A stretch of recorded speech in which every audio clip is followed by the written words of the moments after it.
बहुत समय पहले सुरम्य पर्वतों और नदियों से घिरे सुवर्णपुर नामक राज्य में राजा विक्रांत देव का शासन था। राजा पराक्रमी थे, बुद्धिमान थे, परंतु उतने ही अहंकारी भी।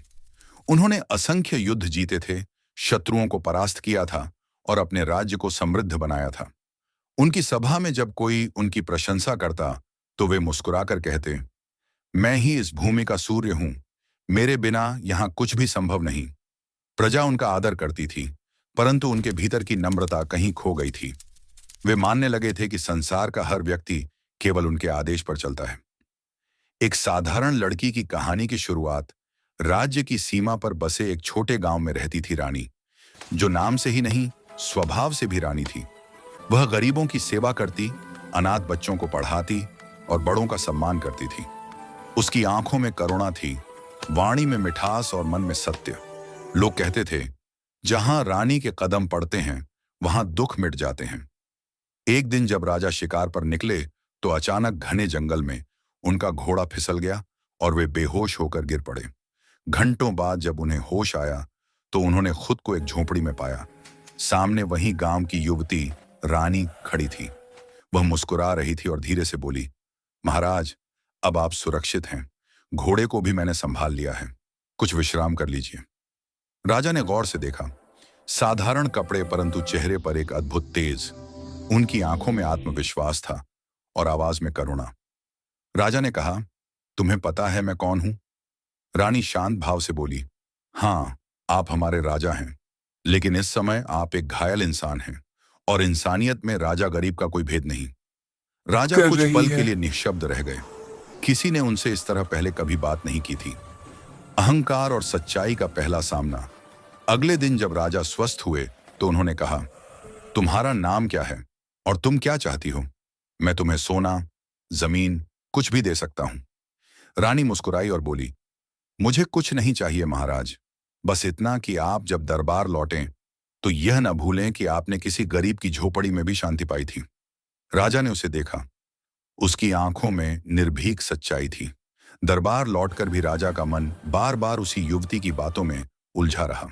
उन्हें लगा, शायद किसी ने पहली बार उनसे उनकी सत्ता से परे बात की है। राजमहल में बुलावा। कुछ दिनों बाद राजा ने रानी को राजमहल बुलवाया। जब वह पहुंची तो पूरा दरबार उसके साधारण वस्त्र देखकर हंस पड़ा, पर राजा ने सबको चुप करा दिया और कहा, यह वही है जिसने मुझे जीवन दान दिया। फिर उन्होंने रानी से पूछा, तुम मेरे दरबार में सलाहकार बनना चाहोगी? मैं चाहता हूं कि तुम अपनी सच्चाई से मुझे मार्ग दिखाओ।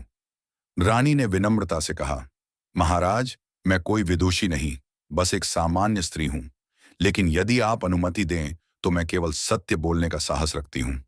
राजा ने कहा, बस वही मुझे चाहिए। सच्ची सलाह का असर धीरे धीरे रानी राजमहल में एक विश्वसनीय सखी और सलाहकार बन गई। वह हमेशा राजा से कहती, प्रजा का प्रेम सोने के खजाने से अधिक मूल्यवान होता है। एक दिन राजा ने नए कर, टैक्स लगाने का निर्णय लिया ताकि खजाना भरा रहे।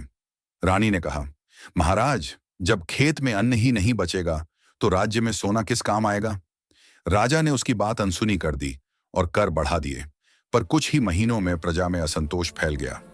लोग कर नहीं चुका पा रहे थे और कई गांव खाली हो गए। राजा ने महसूस किया कि रानी की बात सही थी।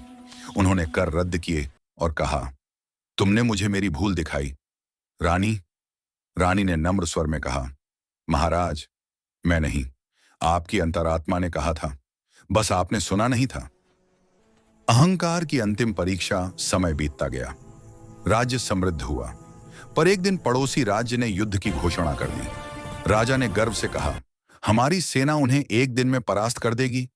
रानी ने धीरे से कहा, महाराज, शत्रु की शक्ति नहीं, अपनी विनम्रता देखिए। कभी कभी झुकना भी विजय का मार्ग होता है।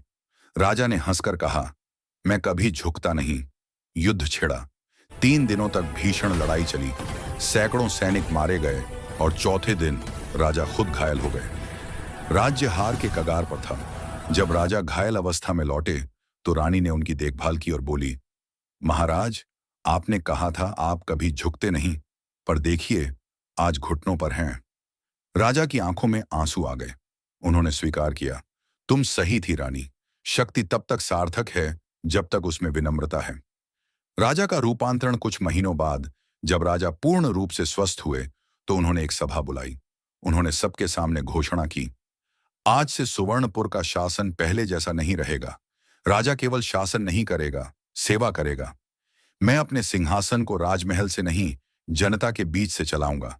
उन्होंने रानी की ओर देखा और कहा, जिस स्त्री ने मुझे यह सिखाया कि राजा होना शक्ति नहीं, जिम्मेदारी है, उसे आज मैं राजगुरु घोषित करता हूं। पूरे दरबार में तालियां गूंज उठी। रानी झुकी और बोली, महाराज, मैं कोई गुरु नहीं, बस आपकी आत्मा का दर्पण हूं। सच्चा राजा वही होता है जो अपने भीतर के अंधकार को पहचान ले। अंतिम संदेश। वर्षों बीत गए। सुवर्णपुर एक आदर्श राज्य बन गया, जहां न्याय, प्रेम और समानता थी। लोग कहते थे, हमारे राजा वीर हैं, पर उनके हृदय में रानी की करुणा बसती है। रानी अब भी गांव जाती, बच्चों को सिखाती, बीमारों की सेवा करती। राजा जब भी उसे देखते तो मन ही मन सोचते, संसार के सबसे बड़े युद्ध तलवार से नहीं, अहंकार से लड़े जाते हैं।